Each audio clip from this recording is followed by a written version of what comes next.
Hey there, visibility community. How are you? I'm going to be popping in every now and then with these little walk and talks. And what they are designed to be are just quick takeaways to think about, to ponder, maybe to do some action with.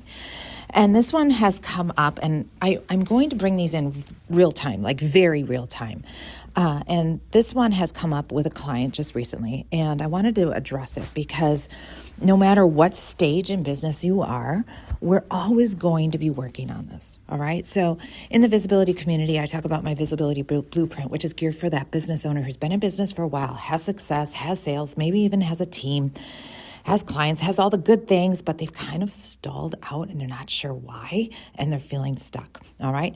So that is where some of this plays into any level of business. And so that's today is I want to just talk about your messaging, just a little nugget of it. And let's say it's kind of that tagline or what you're known for, all right?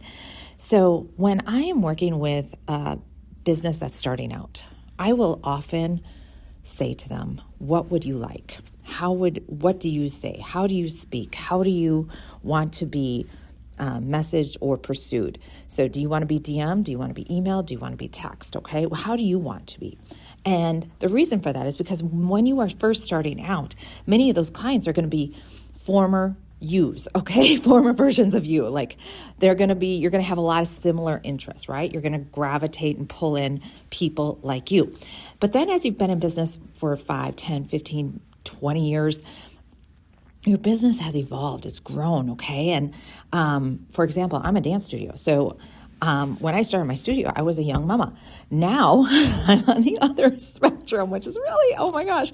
But those 25, 30-year-old mamas, they're a little bit younger than me, okay? They have a different lingo, a different way of speaking and how they want to be pursued.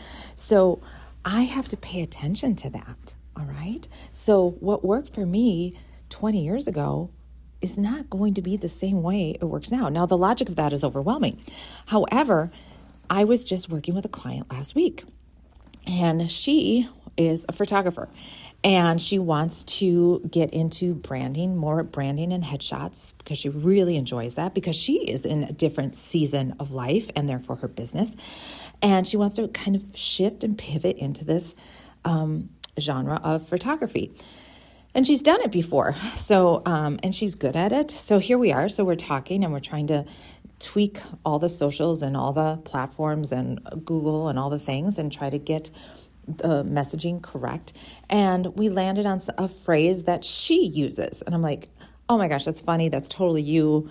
And she goes, yeah, I say that all the time. And the phrase was to make your photo session less miserable. She says that all the time. It's not going to be miserable. And we chuckled about it. But then as we were talking, it came to fruition that people say, oh, wow, I actually look like that? Meaning really, like they were really surprised and wow, that's me? Okay, so that phrase, she goes, oh gosh, I get that all the time. And I'm like, yes, that's what needs to be in your messaging. So where clients leave, wow, that's me, ! So we got to really pay attention to that because it's a slippery slope, right?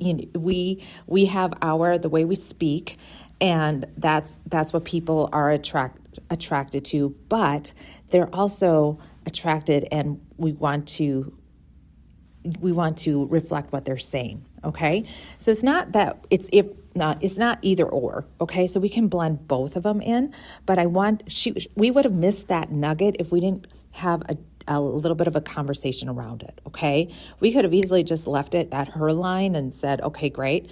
But as the conversation kept flowing, that big nugget of, oh my gosh, that's me, came out. And that was like, nope, that needs to be part of your tagline and in your messaging, bold.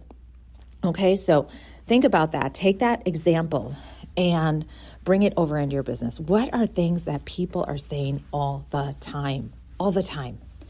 And bring that into your messaging and word for word and sprinkle it in all the places, because those people that are saying it, if they are dream clients, that's what we need to replicate. Okay. So we do that by great messaging and being consistent. Okay. Hope that was helpful. Like I said, I just want to be a little quick walk and talk. I literally am walking around right now sharing what a client had just last week that I thought you guys would find helpful. All right, we'll be back with another more polished episode next week. All right, everybody, have a great week. See you later. Peace. Bye-bye.